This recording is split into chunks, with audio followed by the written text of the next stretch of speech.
Hey, what's going on, everybody? Welcome back, Matthew Watty's channel. Today we are continuing on with the my least favorite WWF LJN tournament. So round one, we started off with 32 figures, and now we've cut it down in half to 16 figures remaining. So at 4 matchups per video, we're only looking at 2 videos this round. So you're gonna have obviously 4 videos in round one, 2 videos in round two. You're probably going to look at maybe 1 video in round 3, and I may or may not combine the semifinals and finals into 1 video. More than likely, I'm probably going to break it up into 2 videos.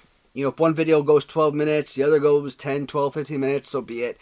I'm okay with that. Just so that, you know, it just kind of gives you guys a little bit more suspense when watching this tournament.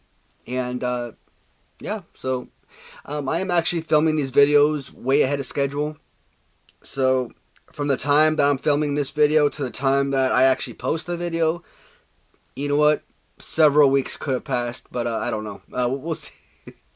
So, but I want to dive right into this tournament. Ever since this tournament was, you know, recommended to me, man, I've been dying to get this done. So. It's just a lot of fun.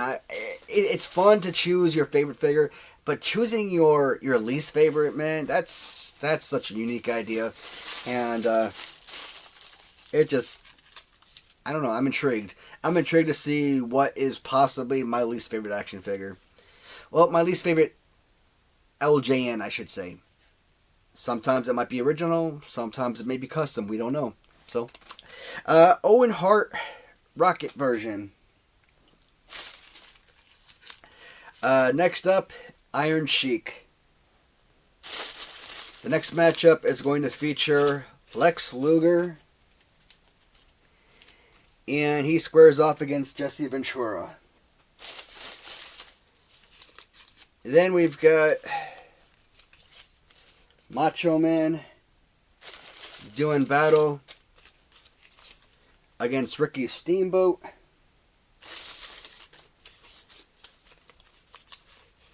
And Bob Backlund squares off against Ted Arcidi. Alright, sticking to 4 matchups per video. Alright, so I do have all the figures right here. I never put them back on the shelf. So the winners in this video or this tournament, your so-called winners are actually your losers. But so all the figures still laid out here. The first one we said was Owen Hart and Iron Sheik. Luckily, they are right at the top. Alright, so these are your first matchup. And I'll start with the Iron Sheik, man. The last time I brought this figure up during in round 1, I'm kind of glancing it over and everything. I'm like, you know what? I actually think I like this figure a lot more than I give it credit for. I think ever since I started collecting LJNs, I've been rating this figure so low for the simple fact that I don't like his fighting pose. I mean, Iron Sheik is an absolute true legend. And I love all the history and stories you hear in like these podcasts and whatnot. During kayfabe, you know, in the 1980s, you hear like Hacksaw Jim Duggan, good guy, and Iron Sheik, bad guy, getting caught smoking pot together. I love those stories. That stuff is hilarious. Drug use ain't funny, but you know what? Whatever. It's marijuana. You know, there's a reason marijuana users are called stoners, and why cocaine users, heroin users, etc. are called drug addicts, right? Marijuana, it's to an extent, it's like drinking beer, you know? It's like, yeah, who gives a crap? Whatever you do in the privacy of your own home, not a big deal. I'm not gonna knock on anybody. So I just thought that was kind of funny. Jim Duggan, just kind of going off topic here. He just does not seem like the type, you know. You just think all American, you know, through and through, and like drug use, really? Okay. Like I said, not that big of a deal, but I just thought it was a funny story and I enjoyed it. Like I said, Iron Sheik though. The last video, I said I actually like the figure more than I thought, that I give him credit for.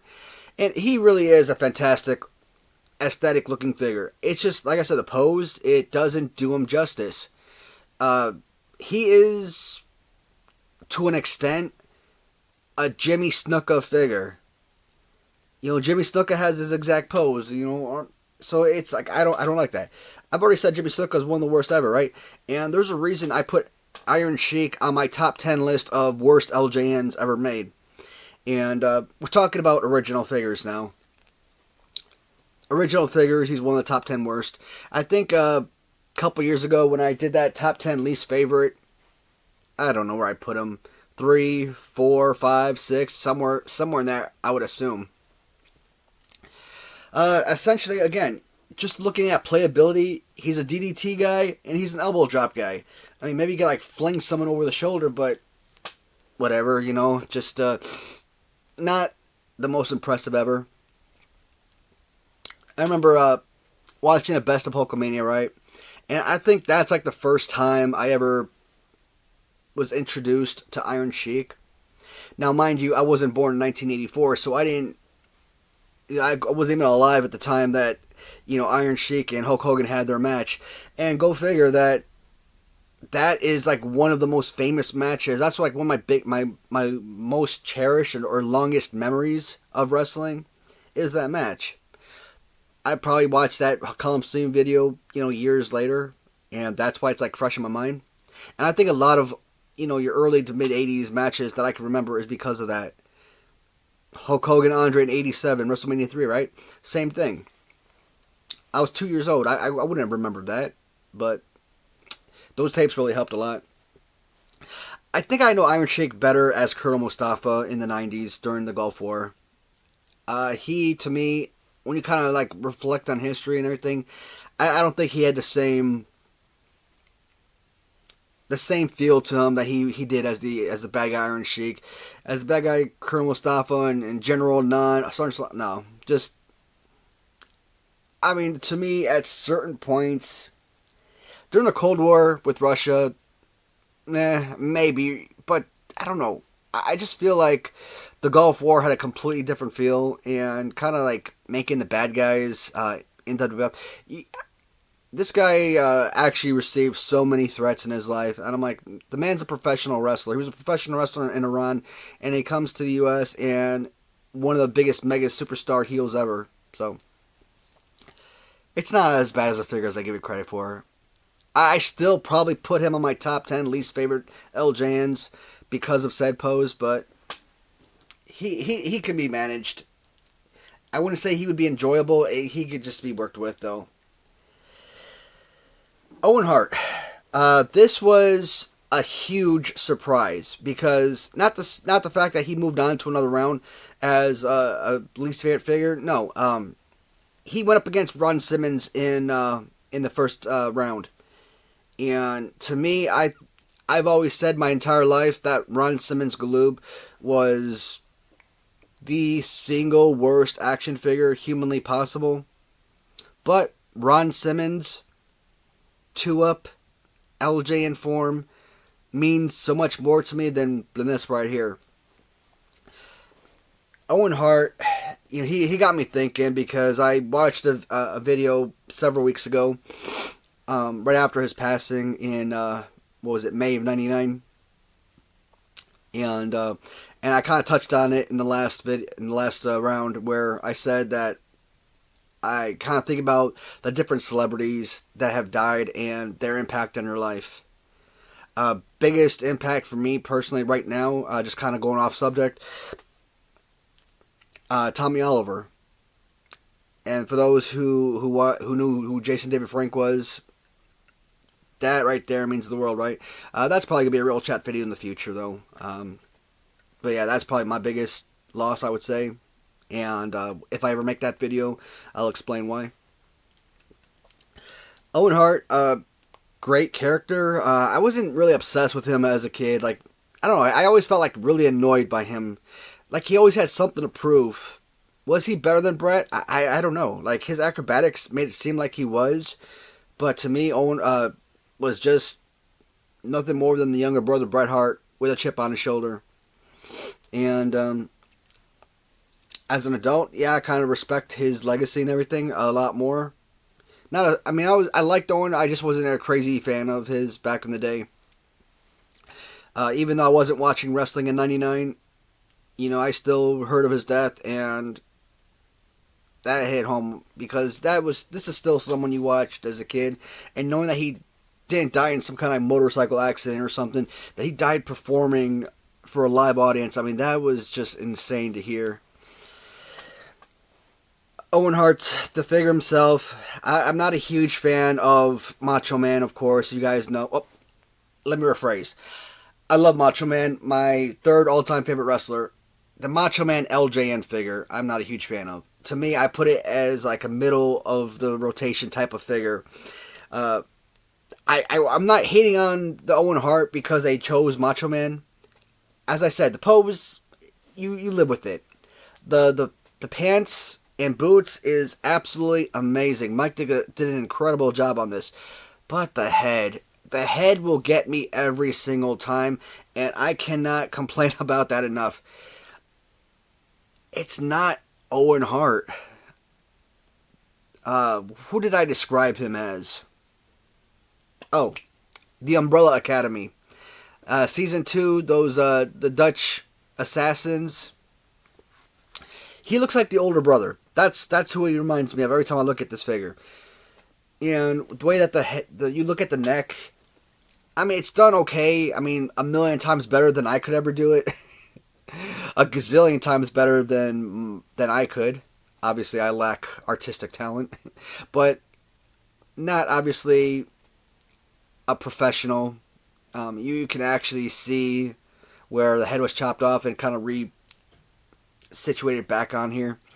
A real professional, and again, not to criticize Mike. I mean, I love a lot of his figures, but someone who does it professionally and gets paid big bucks for it, they would not have that right there.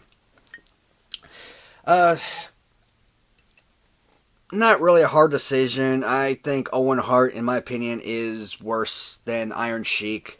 So, and as we know in this tournament, the worst figure moves on, which means that Iron Sheik is out here in round 2. And Owen Hart goes on to round 3. Next one is Jesse Ventura, as he does battle with Lex Luger. I kind of feel like I know where I'm going to go with this, maybe. So, based on this, I would say Lex Luger is no doubt the worst figure, right? Man, when did I make that video? I think it was like episode 90 or something. So it had to be January of 2023. 90, 91, 92, something like that. And to be honest, guys, that is insane to think about that, because I feel like I just made that video January 2024, and that's not the case. I made that video, I think, January 2023. To come out with almost 300 videos since then? Wow. I was really killing it in 2023 with the videos.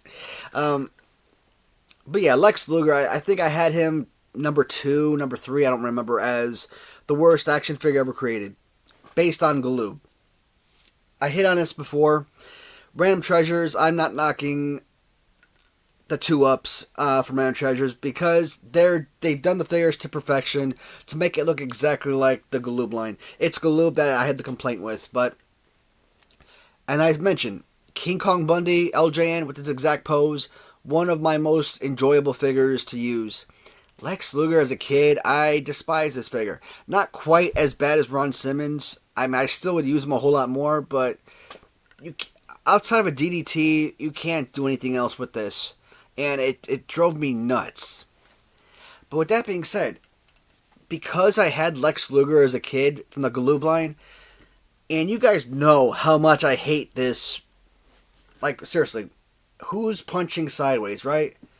You could have still made that fist. You could have had the arm facing forward. You could have turned this arm into like into like Greg Valentine. Greg Valentine has the left arm up, right? You could have made him right arm up, still had a pose where he showed off his muscles and stuff, and this would have been an incredible piece. This would have been a very fun, playable wrestling action figure. And this side down, again, you could still do kind of like a DDT or something, right? So the arms down, not preferred, but they do serve a purpose. And I don't know, they just completely defunct this figure. This is just, I get it. Jesse Ventura was a commentator at this time, and I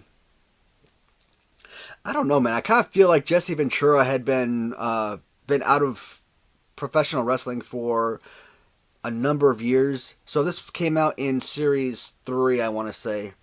So 86.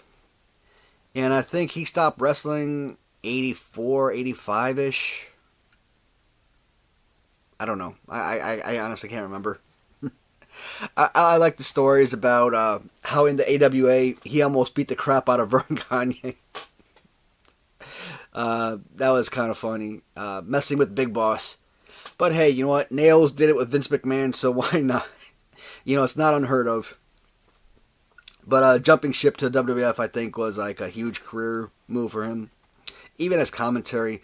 I mean, Jerry Lawler, kind of the same thing. Huge wrestler in the Tennessee territory. Beloved by all the Memphis fans, right? And how often do you see like local TV stations doing interviews with professional wrestlers? Very rare. I don't think I can name a single person I've ever seen that, right? And I mean, we're not talking about like ESPN interviews or something like that. No, I'm talking about like, for me, being back from Chicago, WGN, obviously, Fox News, CLTV, those were the major news channels. Then you've got ABC, NBC, of course. But so after one of his matches, local Memphis News actually did a news report on Jerry Lawler. So, but still, coming to the WWF, 40-something years old. I mean, obviously, he wasn't going to be much of a wrestler. That's why he got stuck into the commentary section, and with the occasional wrestling matches. Jesse Ventura. I think I made my decision. I'm going to choose Lex Luger to move forward. This is a really bad figure. Obviously, among the original line, Jesse Ventura is easily a bottom 10 figure. One of the 10 worst figures from LJN, but he does have a little bit more playability than Lex Luger does. So, for that reason and that reason only, he is eliminated as just a slightly better figure. Next one is going to feature, and I'm very interested to see which way I go.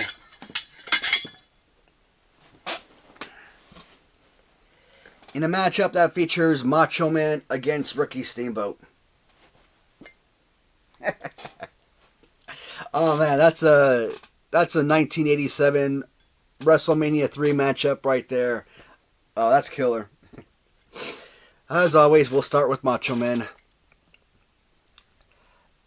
I always complain about Ram Treasures because it's Ram Treasures that I purchased the figures from, but they're not the designers. They're just the painters, and I don't know how they do the convert it to rubber. I heard that Net kind of has this 3D printer or machine in her house that she prints out the figures, but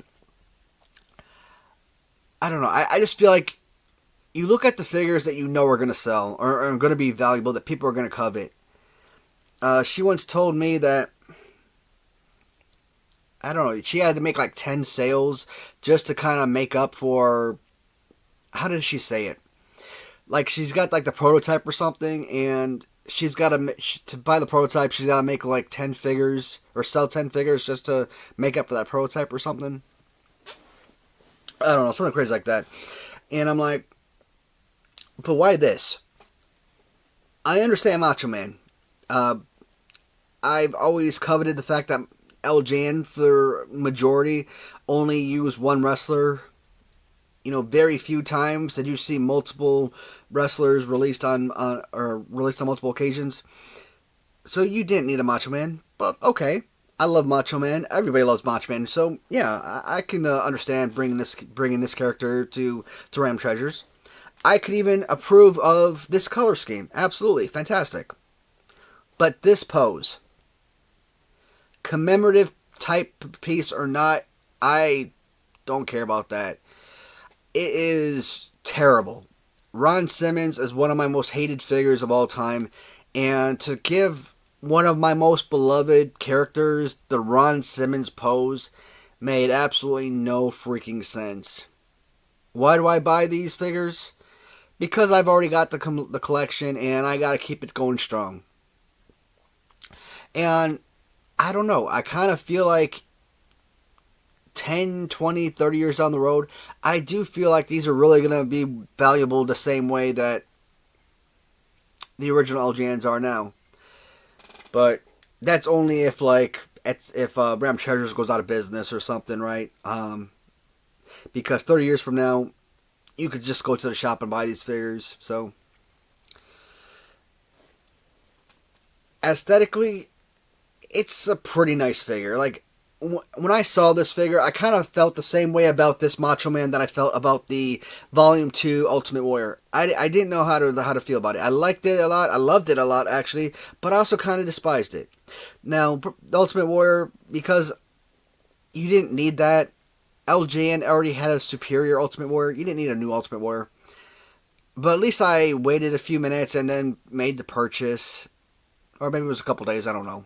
But with this is horrendous. The overall look, it's solid. You could have given him this. You know, he could have been top turnbuckle elbow drop, right? Put his arm out so that it's actually playable. I could have lived with that. This would have been so much better. This actually could have been one of my favorites if you gave him where the arm was out, right?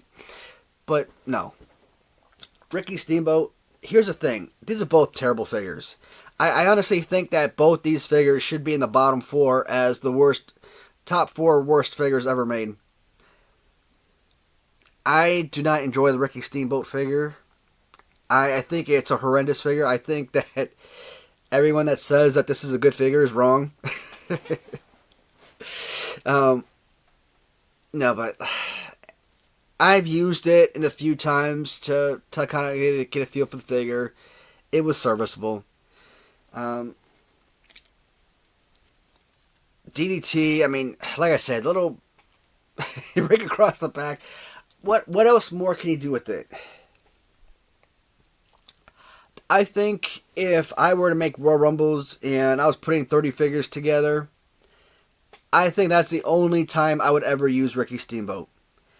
If I was doing a one-on-one matchup, tag teams, anything like that, where he would have to have more of a prevalent use. Because in a Royal Rumble, I probably got like 10 figures in the match at one time. So I very rarely ever have to pick this guy up, you know. And I can eliminate him anytime. But in one-on-one matches, no. This would never be a go-to figure. I would never use this on a one-on-one battle. It would serve no purpose for me. The figure sucks. Plain and simple. One thing that Ricky Steamboat has is a little bit more playability. So for that and that purpose only, yeah, Macho Man I do consider to be a worse figure than Ricky Steamboat. At the end of the day, when I did my top 10 least favorite LJN originals back in the day, I was going to put him at number 10. And somehow, by some miracle, I ended up putting Ken Patera at number 10. And I actually really love the Ken Patera figure. It's just because of the whole arms up pose. I think that's what made my decision. Otherwise, I probably would have put him at like number 11. So if I were to do a top 10 least favorite again from the original line, Ken Patera won't be on that list. I like that figure a lot. Even with the pose. Jake Roberts would probably be on that list, possibly. Ricky Steamboat, I think, would have to crack the top 10. So far, Iron Sheik and Jesse Ventura, both top 10 worst LJNs. And I think if I were to redo that list, even Ricky Steamboat top 10. So kind of surprising. And so far, 2 out of 3 figures moving on to round 3 for least favorite Ram Treasure figures. Not surprising. There are a lot of bad ones. The last battle is going to feature Bob Backlund as he squares off against Ted Arcidi. We will once again start with Ted Arcidi, who is, in my opinion, a nice figure. I wouldn't say good figure. Definitely not great. I would say a nice figure. I mean, it's a red singlet. Who cares, right? Steiner Brothers come in singlets. King Kong Bundy, Andre the Giant. Singlets, not horrible. I'm okay with that. The whole socks up like he's some kind of soccer player or something, that annoys me. And it doesn't look like he's wearing boots. It looks like he's wearing like dancing shoes or something. So the dress shoes with the socks all the way up, that looks it bothers me. It's good head sculpt. I like that a lot. Muscle tone on the chest and arms look fantastic. This could be a much higher quality figure with a good pose. If you put like a Hulk Hogan Series 1 pose on this guy, even Big John Studd, something like that, SD Jones, any of these amazing poses. Freaking put Greg Valentine pose on this, right? This could have been so much better, but with the arms down the way that it is, it kills the figure for me. It's essentially a non-playable figure. Yeah, you still do a DDT. Of course, anyone that has, what do I say? Any figure that has arms down can do a DDT. But you got to kind of twist it. I don't want to use my imagination. As kids, you had no choice, right? As an adult, I still have my preferences. And you can't do a body slam pose. I can never say that enough. Every wrestling action figure needs to have a body slam pose. And if you have a pose that can give you a beautiful body slam, you know that the arms are going to work. And this just doesn't have it.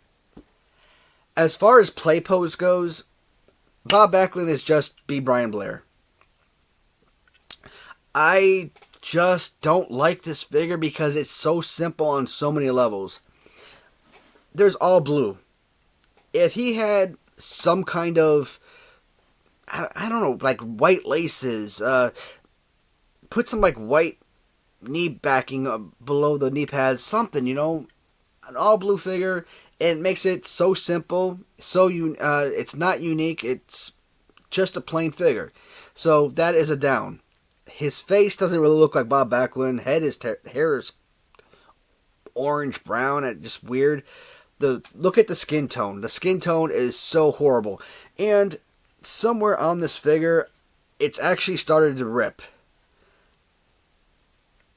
Right back here. It's like all I did was do that one time, and it started ripping back here.